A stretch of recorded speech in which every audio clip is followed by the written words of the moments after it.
Expose yourself. Ooh, show 'em what you're all about. Dragged out.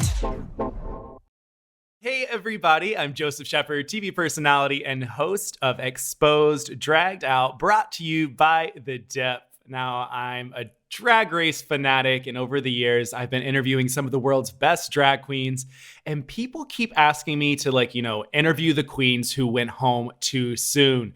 So that is exactly what I'm going to be doing on Dragged Out. I'll sit down with some of your favorite queens who just so happen to go home a little bit too early on any drag race franchise. That's right. We'll be hitting up Thailand, Australia, Canada, UK, and the US. So grab your seat in the Interior Illusions Lounge because you never know what you'll hear on Dragged Out. And for our first episode of Dragged Out, we couldn't do this any other way.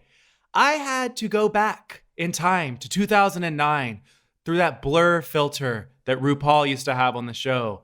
And I had to find Porkchop, and that is exactly what I did. I am so excited to interview Porkchop. She's the first queen to go home in the first season of RuPaul's Drag Race. We're going to be diving into her time in the pageant world, what actually went down on season 1, her ongoing legacy on Drag Race, because she is a legend. I mean, you cannot go a season of Drag Race without hearing her name. And we're going to get into so much more, so let's get into it. Porkchop, how are you doing? I'm doing great. How are you, darling? I am good. It's so good to see you in person right across from me. Here I is. Here you is. It's not been an easy trip, but I've made it. You made it. You're here. You're here. Now, when I was looking into your history, you started drag, at the age of 18? I actually started at the age of 17 on my 17th birthday. January 16th, 1987, a friend of mine during our summer vacation from our junior year going into our senior year had invited me to go to the gay bar with them. And I didn't know what a gay bar was. I kind of thought I knew what it was, but I didn't have the, clear photo of it in my mind. So he got his mom to drop him off at the roller skating rink, as he usually did, and he picked me up in a taxi, and he got in drag, or what he thought was drag. He had 2 tank tops, and he wore one as a top and one as a skirt, and a lovely piece of hair he'd gotten somewhere at a Goodwill, and no makeup. And I was dressed as a boy with my face painted as well as it could be with CoverGirl. And CoverGirl does not cover boy, so we both probably look like idiots who have landed from Mars, and here we go. He was black, I was white. We went to a predominantly African-American nightclub, and I think that there were 3 people in the club who were Caucasian, but I had a ball, and they were having a pageant the night that I went, and I stood in the back, and I watched, and I was like, I could do that. I know I could do that, because if they could do that, I could do that. Because I was a performer in high school and since I was a kid, in show choir, on stage, and theater, all of those types of things. And basically, they were lip syncing, and they were really good. I was impressed. So I, at the end of the night, sneaked up to the person who was in charge, whose name was Adrienne Ash, and asked her, could I do a show? And she was a very nice person, and I learned later how much I would find her a valuable asset in my career because she was so knowledgeable and intelligent and experienced in entertainment. And she said yes, and I went in and I did a talent show the next month, and it was a fashion show for the spring. And I dug through my mother's closet and found her bestest stuff and went and got laughed at. And I had the opportunity to do a number where I got booed. And I had a great time. And the audience, they really, I performed and I did my number and I didn't care if they booed or not. And someone at the end of the night came up to me and said, you have a great stage presence, and the way that you just stayed on stage and you didn't let anything happen or bother you, you're going to really be somebody because I can see your potential. And I heard that, and that's all I heard. And I kept doing it and doing it and doing it. And that was in January of 87. In June of 1988, I was the first Caucasian person to ever win that club's title. And I beat every other drag queen who was in that pageant that night. They were also in that pageant. And within a year, I was good enough to beat everybody who was at the club I was impressed with a year earlier. I love that you took, like you said, like, your boot or whatever, and you had the negativity, but you listened to that one positive thing. Yes, because I believed that one positive. I knew I looked like an idiot. I had on my mother's tweed skirt and her, thrilly blouse she wore to church that was high neck by Lily Palmer or someone. She got at Belk's, I'm sure. And a pair of flats I borrowed from a friend of mine. And I looked like a complete boob. I also wore my own hair because Jessica Fletcher on Murder, She Wrote was the tea at the time. And everyone loved her. And so I had hair and I had it styled like Jessica Fletcher's hair. And I did my own makeup and I thought it looked fabulous. They did not. Well, they did eventually, like a year later, right? Well, they thought I looked fabulous a year later. But that night they were keying at me. Where did the name Porkchop end up coming from? Were you always Porkchop? Oh, no. When I started, I was very serious and professional. Every pageant girl has 3 names, that's it has got to be. And my name is Victoria Renee Parker. And the Renee was from, what was her name? Joni Bennett Parker was the girls who I took Parker from. She was of Miss Fayetteville, my hometown, and she won Miss North Carolina. And Renee, I just thought was very pretty because my middle name starts with an R as well. And I thought it was cohesive. And I knew that, with 3 names and the names I selected, I always thought in the back of my mind that you want to have a name that everyone can pronounce and remember and be very distinct. I was going to be Victoria Renee Bennett, but I thought to myself, I'll ever win a lot of things. They're going to say, oh, she's Bennett. So I don't want to do that. So I went with Parker instead. And Porkchop didn't come along till probably, 95, 96.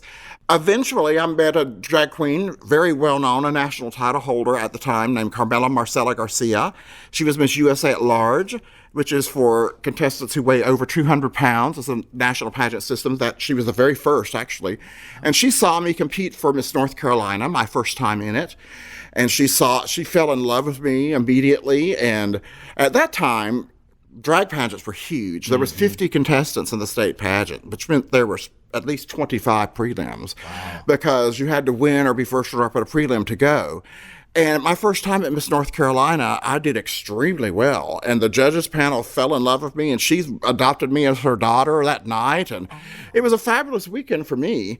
And she eventually, because she liked to travel and come stay with me, and I cooked pork chops, which was my favorite dish to cook. She just started calling me pork chops because she wanted me to cook pork chops for her all the time. So I became Pork Chop. And the first time she announced me as that, I just thought, oh my God, Pork Chop? My name is Victoria Renee Parker. What do you mean Pork Chop? Oh my God. Anyway, so decades later, I realized that it's a great gimmick and no one's ever going to forget Pork Chop. And it has certainly benefited me because you probably wouldn't care or remember Victoria Renee Parker, but you're going to remember and you're going to always distinguish Pork Chop. Yeah, and it's also like the one name, like Beyonce, Madonna, Pork Chop, I know. Beyonce, Liza, yeah. Pork Chop, that's me. There you go. You have there. I want to get into your win in 2000, your Miss Continental Plus. I actually won in 2003. Let's not take it back any further. Let's not even further. 2003. No. I kept getting better and better and better. And when I won Miss Continental Plus, at that point, before I won, I had been first runner-up to 7 national pageants in a row. My first time at Continental Plus, which was in 1996, I was first runner-up. I almost won. My first time at Miss National at Large, another national pageant, I was first runner-up. I almost won. My first time at Miss USA at Large, I was second runner-up out of 50 people. I almost won. Of course, I had not even won a talent show when I got second runner-up at Miss USA at Large. Let's keep that in mind.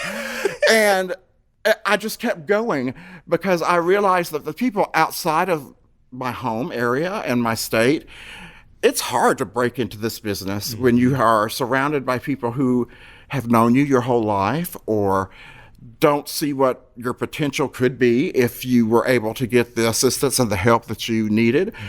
And I went out of state, I went out of my area, and I started winning contests and going to nationals because I always knew that there was a bigger picture than just trying to be Miss Oz, which is a gay club in my hometown, or Miss Lynn's Lounge, or Miss Fayetteville, or Miss North Carolina. I wanted to win all of those, but I also wanted to win the national titles because I wanted to travel and I wanted to be known nationally. Yeah. I didn't want to just be known, as a local queen who happened to win Miss such and such nightclub once. And that just wasn't what I saw for myself. And so when I started competing, I had a big goal in my mind. And I eventually got hired at a nightclub. I worked at the Connection in Louisville, Kentucky, which was a huge gay bar. It took up a whole corner block, like a whole block in Louisville. And I worked at a theater that sat 1,200 people. It had rafters, and it had huge balconies in the rafters where people could go and watch the shows. And they also had National Entertainer of the Year there. And I worked there for 5 years, and working in that environment and doing productions and being involved with professional dancers and people who were more talented than me made me get better and want to work to get to where they are, because I don't want to have to always think to myself, ooh, I couldn't do this or I couldn't do that. And the more people I put in front of me and beside me who I thought were talented and great at what they do, it made me want to live up to what they were doing. And so it made me better. And the better I got, the closer I kept getting to winning a national pageant, until I finally won Miss Continental Plus 2003. And it's on video on YouTube. The promoter of Continentals posted that and several others. What was your year like after that? Were you traveling? Were you doing things? Like, what was that like? What was the year like after that? When I gave up, that's how I started getting into TV and film. When I gave up Miss Continental Plus, the producers of a movie called Transtasia, I'm not sure if you've ever seen or heard of that, but it was a documentary that was filmed in Las Vegas in 2004 for the world's most beautiful transsexual. That was the name of the contest. Mimi Marks won, but they asked me to come compete because you had to be asked or put in an application and be selected to go compete for the pageant. Well, they were there looking for contestants, and they asked me to go compete. Well, I don't know if they thought I was transsexual or not, but I didn't tell them I wasn't. I just know they asked me to come be in the pageant, and they were filming it, and that's what I wanted to be, is on a film. And so I went, and I did really well at the pageant. I obviously didn't win because, for one, I'm not a transsexual, but they gave me a lot of airtime, and I got a lot of feedback from that. Then the next year, 2005, I was cast in a movie called Pageant, partly based upon my performance in Transtasia, because I stuck out so much. The producers of that movie wanted to know more about me.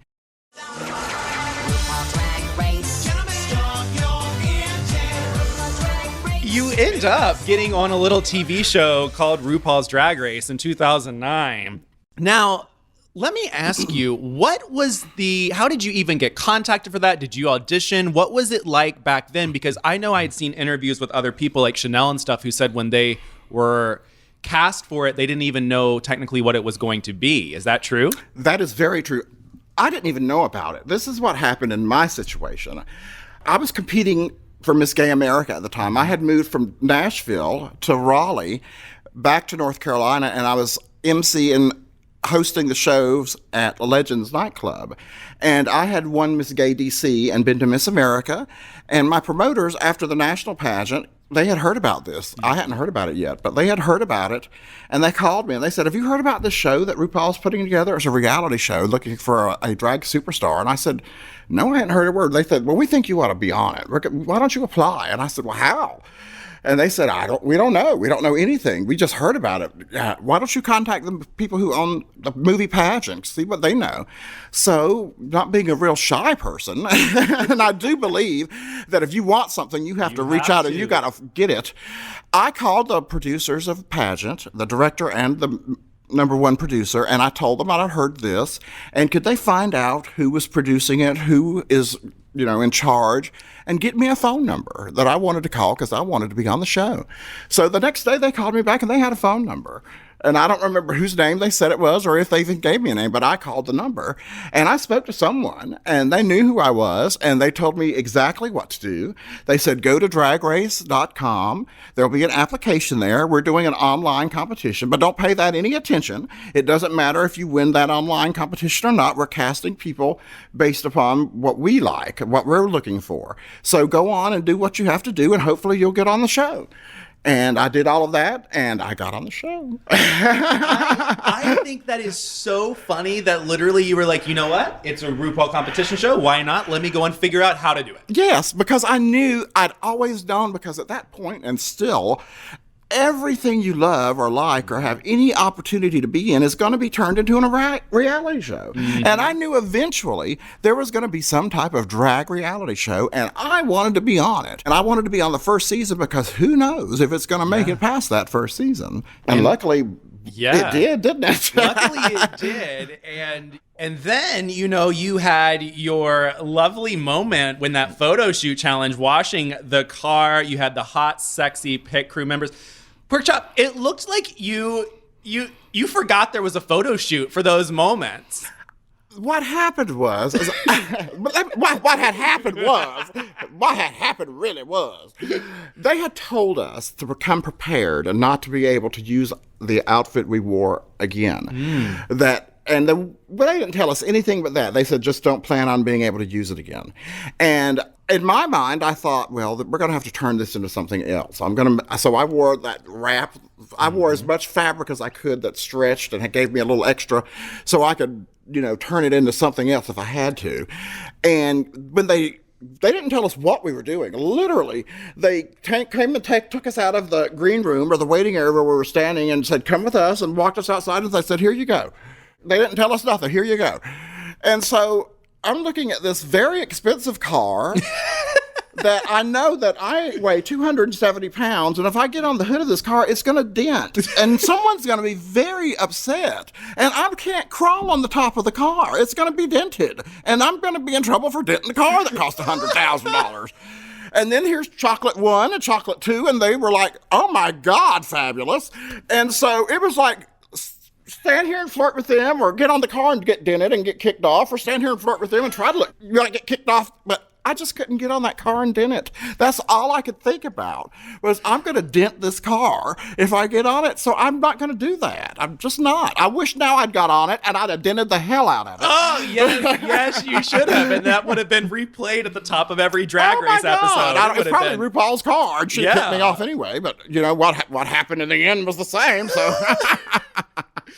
Well, the show has evolved so much over time, and your time on it, you know, we had the blur filter. Oh, yes. What was that? Do you know? Do you think that they like wax those camera lenses up? I don't know what they did. I've never seen, you know, anything quite like that before or since. And they didn't tell us that when we were filming. They told us nothing about how the picture would be. There was nothing special about any of the cameras. There was no, you know, thick glass on anything. There was nothing, you know, we saw that was telling of that. And when it first came on, I thought it was something wrong with my television. And I was like, well, this is so damn blurry. What the hell? I don't know. I guess, you know, someone had this great idea to use this filter. And I must say, RuPaul is a very unique individual, and he likes putting unusual touches on things. Maybe he thought that this is, you know, no one's ever done this before. Maybe this, and, you know, it worked. Yeah. Because it certainly was out of the ordinary and unusual. And just like today, 12 years later, we're still talking about that blur. Yep. What an ingenious thing to do, because no one has ever forgotten that. Yep. And it probably helped the show, because although people look at it now and think, what the hell? And they thought at the time, why is it like that? Are they crazy? It's now a very memorable thing that has put the show in a spot that you can't be replaced with. Exactly. And the other thing too is just like about your time on the show, everything was so new then. What was like stage and studio and stuff like? Was it like a very small knit crew, and like, was it a small studio, or like, do you think that it expanded over time? I wouldn't say it was a small studio. What I will say is, and I think they still do the same thing, they wouldn't let any of us on anything. They wouldn't let us get on the stage. They wouldn't let us go into the dressing room. They wouldn't let us do anything until it was actually time for us to do it. So the first time you see us walk on that runway, that's the first time that we got to walk on that runway. And it was slick plexiglass. And Obviously, I slid later on because it was very slippery. But as soon as I saw it, and I saw it was a plexiglass stage, I was like, that thing's going to be like ice. And they would get out there with Windex and whatever else. No. Every time before we would start get our thing, they would get out there and clean it and shine it up and get it good greasy, so we could get out there and slide around like sausages in a pan. And it was what it was. They weren't sure of where the show was going either. sure. I mean, I'm sure that they were on a shoestring budget. They were, thinking, let's do the very best we can to make this look like we've spent a lot without doing so. And it didn't really feel like that in person. I will say it did feel like in person that they were learning as we went, because it was everyone's first time doing this type of thing. And it was a very interesting experience, and I wouldn't trade it for anything. It certainly gave me the opportunity to realize, because I was scared in the moment, because in my opinion, and I think everybody else's, I was the most well-known entertainer on the show at that point. And I was the only person who'd won a national title. And I didn't want to embarrass any of the people whom I was representing of with a national title, or anyone else, because I didn't want to make a fool of myself, because I didn't know what was going to happen. I didn't know how it was going to be edited. So I was very aware of how I was looking and what I was saying and what I was doing, because I didn't want anyone to be embarrassed or think, what are you doing to yourself or your career?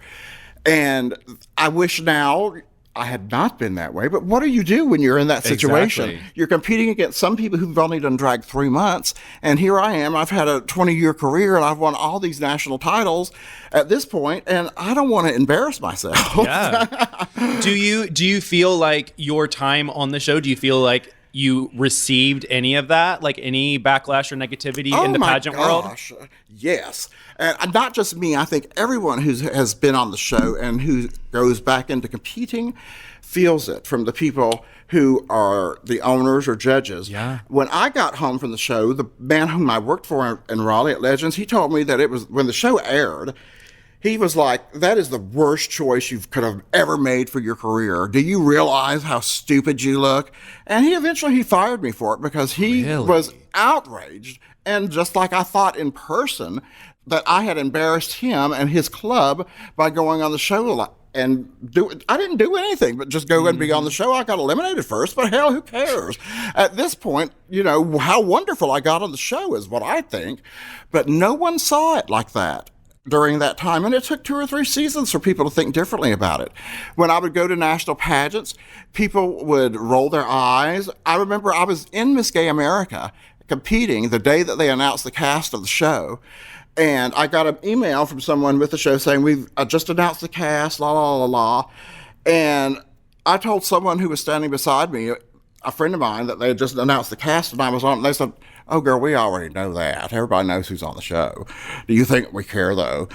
Everyone's attitude, no one cared, because everyone thought it was going to be a failure. They didn't think that it would ever be able to be a success in the mainstream. And because so many people doubted it, and so many people doubted that the mainstream community would like the show, that made me want to dwell into it even more, because the people who had not been cast, or the people who really wanted to be on the show who had not been cast, they got the attitude that somehow it was a very negative thing that we'd been cast. Why are you all getting paid these large amounts of money? Why are you all being treated? They didn't see it as a positive thing being on the show. They saw it as a negative thing. And that didn't change, I would say, until at least season 4 or 5. Really? Oh, when yes. when do you think you noticed that change? The year that I think Sharon, and that's when things changed, because Sharon, for whatever reason, the Sharon and the animosity between her and Fifi, and I can't say whom else on the cast helped it, but the people in the mainstream really, really, really, and I think Willem was on the show. That Willem season? Yeah. That cast, for whatever reason, was a huge attention getter to the mainstream media, to the mainstream audience. And that was also the first year that they did a live finale. And by that point, I'd moved to LA because I was thinking, well, if this has been on 2 years, it's going into the third. This is really working out well. I'm going to move and take a chance. Maybe this is going to keep going. Because when I got eliminated, the producers really liked me. And I knew really liked me. They walked me to the car after my elimination. They said, we have a promise to you. If you stay with the show and you stay positive, we're going to take care of you. If you are in the area, if you are able to get here, we'll use you as much as possible because we really like you and you're really great on stage. And if the show's a success, we're going to make sure that we don't forget you. And they told me that from the very, very start. And they kept their promise to me because I moved here without any, contract or any negotiations of being anything or anybody with them. When I went to the finale the first time when it was filmed for season 4, all of a sudden, RuPaul announced me in the audience and said, hey, Porkchop. And they had this whole thing set up I didn't even know about. And every year since then, it's been going, strong. So the chance I took turned into an opportunity that I'm still able to grasp. Exactly. And I mean, you also on the show, you opened up too about like your time in drag, like in the early years when you had the attack and stuff like that.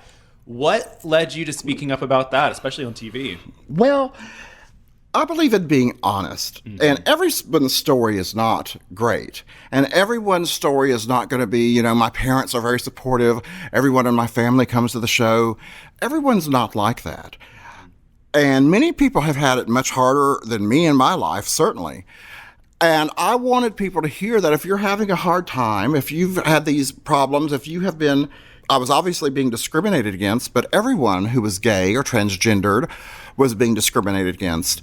And it was acceptable almost and very uneventful for anyone to be able to bully or fight or beat up or shoot at or do anything you wanted to anyone in the community who was gay or transsexual because we were considered second-class people.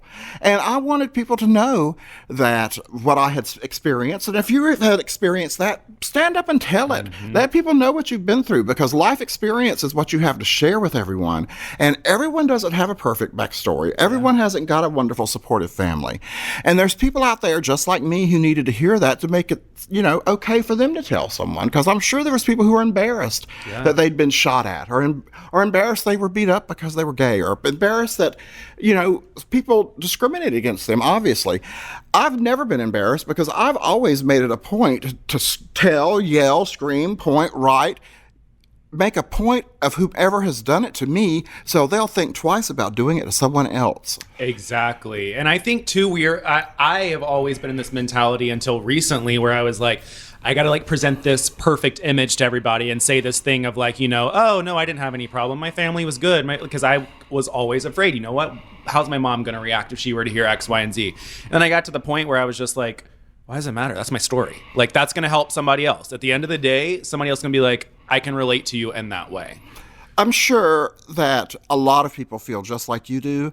And I'm sure the majority of the people who are worried that their parents, what are they going to think?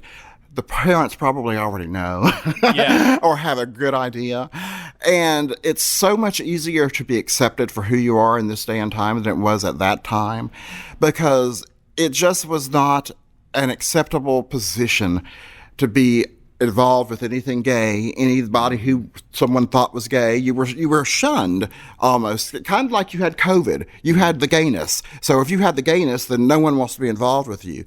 And I think because of the show, I think because of people who like me, like people who have shared their story and been truthful to what they've come from and how they got to where they're at, has made people realize these people are just like us. They just happen to be someone who likes the same sex. There's nothing different about them than that they have a different sexual orientation than I do. And I don't judge people who are straight. I don't care who they marry. Why should they care who we marry? If we work together or if we do things socially together and we're not attracted to each other and I'm not straight and you're not gay, that's okay. We'll discuss that. Just accept me for who I am because I'm accepting you for who you are. It's like, it's always weird, like thinking about that, you know, like just people can be butthurt over who you love and who you identify as. And I say that, and I truly believe that. And I know that so many millions of people have moved forward from that, where we were, but we still have a long way to go. Very long way. Before I moved here, I'd moved to a small town in North Carolina, Lumberton, which is the area where Stacey Lane Matthews lives. And when I was there, the last time I was there, I walked into pay my light bill or something, and when I was walking back to the car, somebody was yelling, "You devil! You devil! You're a devil! You're a devil!" And I thought to myself, I should turn around and I should really let you have it, but it's not going to make any difference because that's what they have learned and they have been taught their whole life. And these were that community was very religious, and they were still stuck in the ways that many, many other people have been. And I realized right then that there was still a very, very long way to go, because I didn't want to live in a community where people would consider me a devil, whether I was or whether I wasn't, just based upon you seeing me and me being feminine and you assuming I'm gay does not make me a devil. Yeah. It might make me someone who you don't care for their sexual orientation, but it doesn't make me any different than you are. You're probably a bigger devil than I am if I knew who you really were. Yeah, that's so true. Speaking about the devil, there was a devil called your the first lip sync ever, and that was you to Supermodel. We did have some fan questions, and they did want to know. It looks like you were not lip syncing the words. What was the reason behind this? I was lip syncing the words. I know that song. I had never done the song, but I knew the song.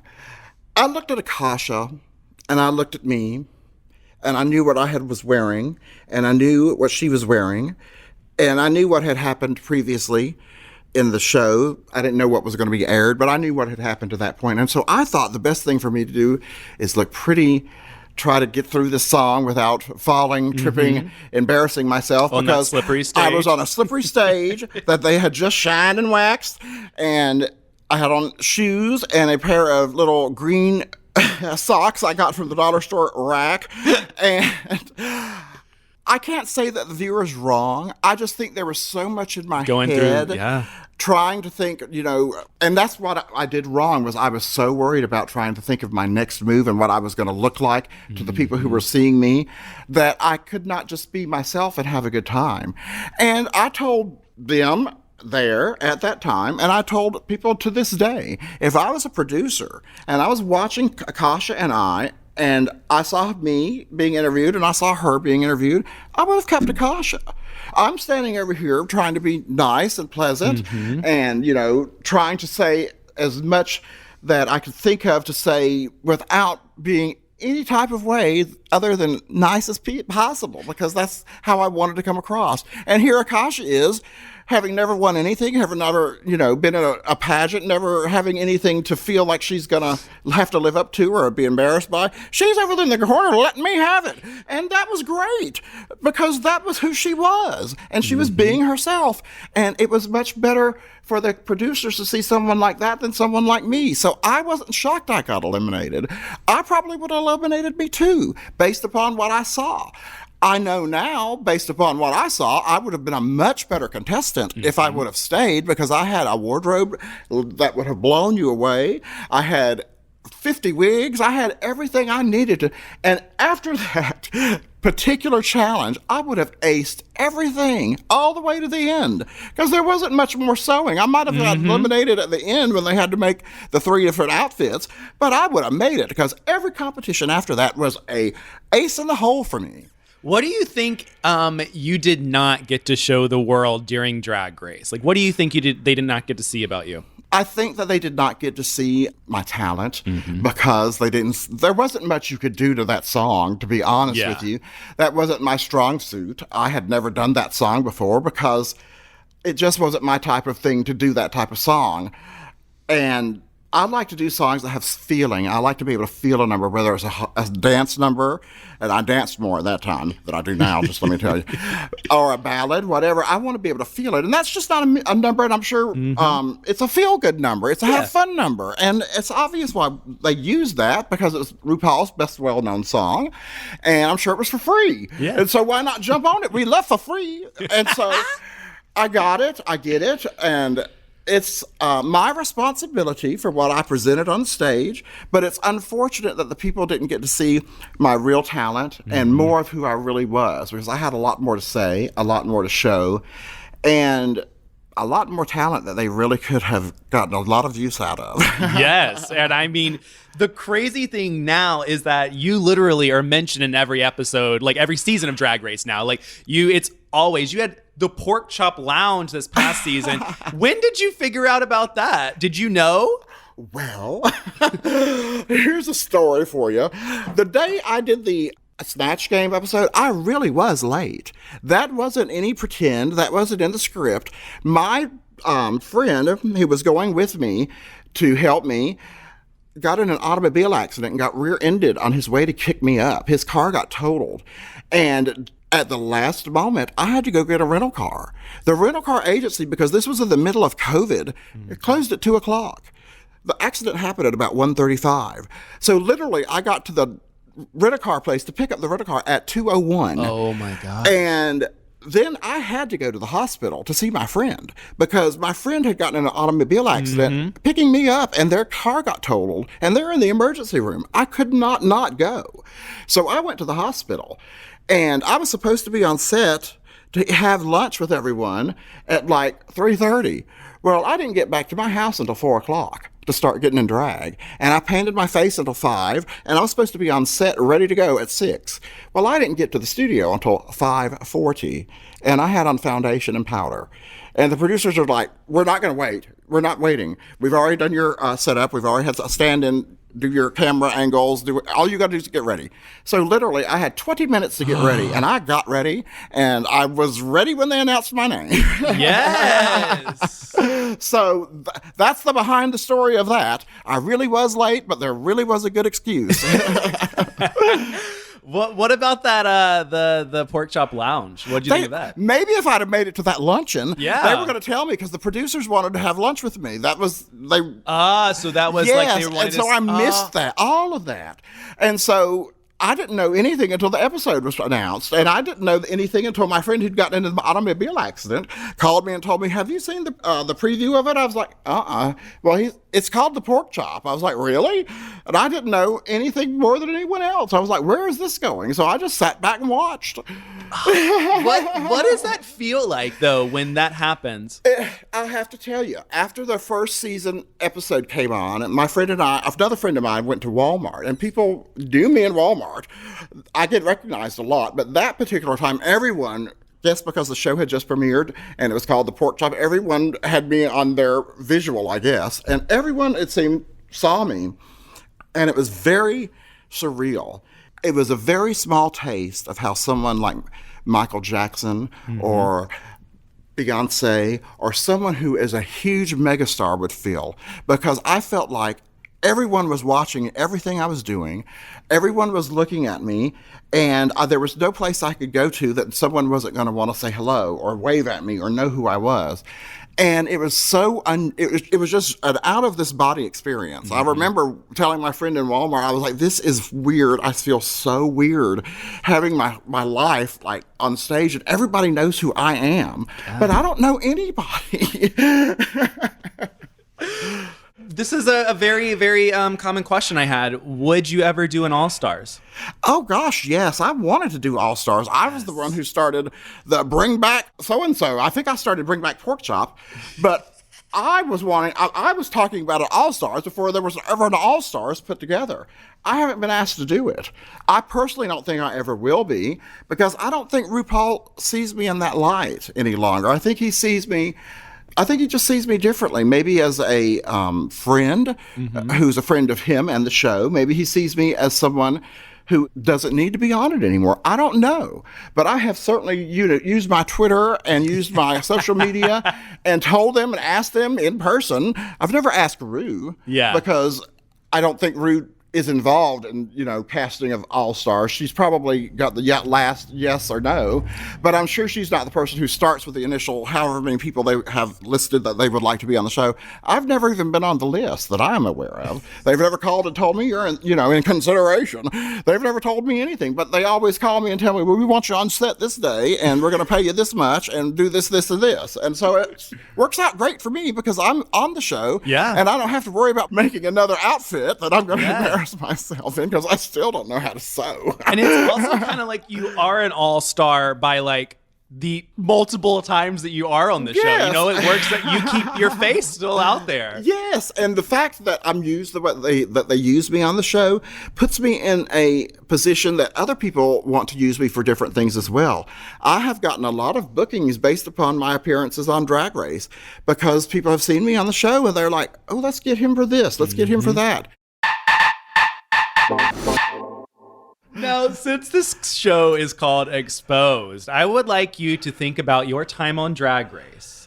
And was there a moment behind the scenes, funny, sad, mad, happy, something that happened that the viewers may not have seen that you still hold on to still this day? Oh, so there is. When that came down to the moment of elimination between Akasha and I, RuPaul had this blank look on her face, and she looked dead at me, and she looked at me, and she said, I don't know what to do. I'm going to go talk to the producers. And she stopped filming, and she got up from the table, and she went and talked to the producers. And I knew right then I'm getting eliminated because the producers had been seeing in the camera everything that Akasha had been saying to the cameras and everything I'd been doing, and Ru hadn't. Ru had been either in her dressing room or at the table, and she hadn't seen any of the behind-the-scenes interviews. And I thought they're going to keep her because she's showing her ass, and I'm trying to be Miss Congeniality over here. And now I've made a fool of myself in this lip sync, and I've slipped on this sausage factory stage, and I know they're gonna send me home, and poor Ru's gonna have to do it. So I wasn't shocked, but I can tell, I don't think she wanted to send me home. I think she would have kept me if the producers would have backed her, but there was 3 producers in the room. 2 of them said Akasha, 1 of them said me, and I'm sure Ru probably went with the one who said me, but then it would have been a tie. Yeah. And I'll guarantee you the other 2 weren't going to change their mind. Now, I want to know, what do you think is your biggest highlight or accomplishment of your career? What are you very proud of?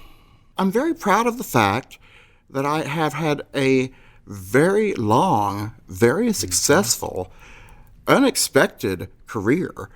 This isn't a career that, lasts 35 years. This is a career that might last 10 years if you're really, really good and you're really, really lucky. A lot of queens get burnt out. A lot of queens get caught up in things like we all do. I have, for whatever reason, been able to totally change my life and my circumstances to go with the flow of where life is leading me. Yeah. And I'm still amazed at the fact that here I am, almost 35 years later. And my first huge success was being second runner-up at Miss USA at Large in 1990. Well, in 2021, I was on the finale of Drag Race. And I've been on how many episodes of Drag Race? I don't know, but I've been on a great deal.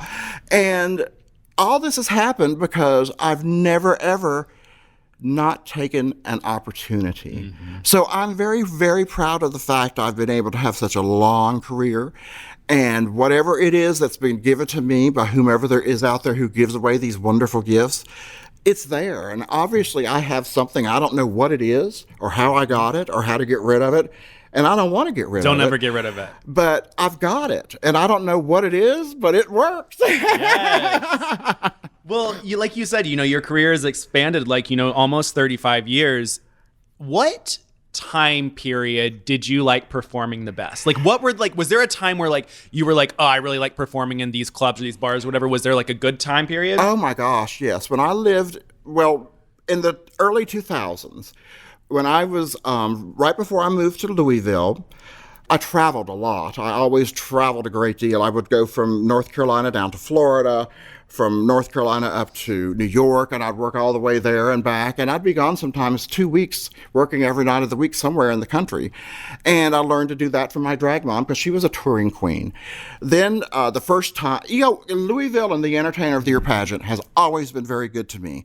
The first time I did EOY, which was an Entertainer of the Year, go look it up online, I did it because there was a pageant on Sunday night and I was off, and I'm going to go do it. And I called a couple of people. They were like, girl, Cezanne's doing the pageant and such doing the pageant. And I was like, well, girl, I'm going to go do it too. And I had, a few $100s, and I was like, well, if I go do this pageant and lose, I'm going to be broke, but I've been broke before. It don't matter. I'll have some more money this weekend. And if I win, then I'll have an extra $1,000 because the winner got $1,000. And I went. And I did the pageant, and there was like 14 contestants in the pageant. And Cezanne was there, and Victoria Weston was there, and all these big, huge Entertainer of the Year names was there, and I won. And I didn't even know what I was getting myself into, but I won. And then I went to the National Entertainer of the Year, and I got top 5 at National. I beat all those people again. And the bar owner offered me a job at this huge nightclub with this huge theater based upon what he saw of me at the national competition. And I couldn't take it right then because I had too many other things going on. But I told him I wanted to take the job, and I would in 2001. And I couldn't until then, but I would in 2001. So in 2001, I called him and I told him I want to come work there. And that was in January. He hired me to start in March, and I moved to Louisville in March. And I just loved performing in that theater. It was huge. And if you go online and you see the pageant videos of EOY, that theater that they have the pageant in 90% of the time is the theater where the shows are. And every weekend there was 1,500 people at the bar. It was a packed house. I learned so much by doing shows like that. I learned so much about my makeup. I learned so much about working with other people. I learned how to be a really good entertainer just because I was given the opportunity to have this wonderful job.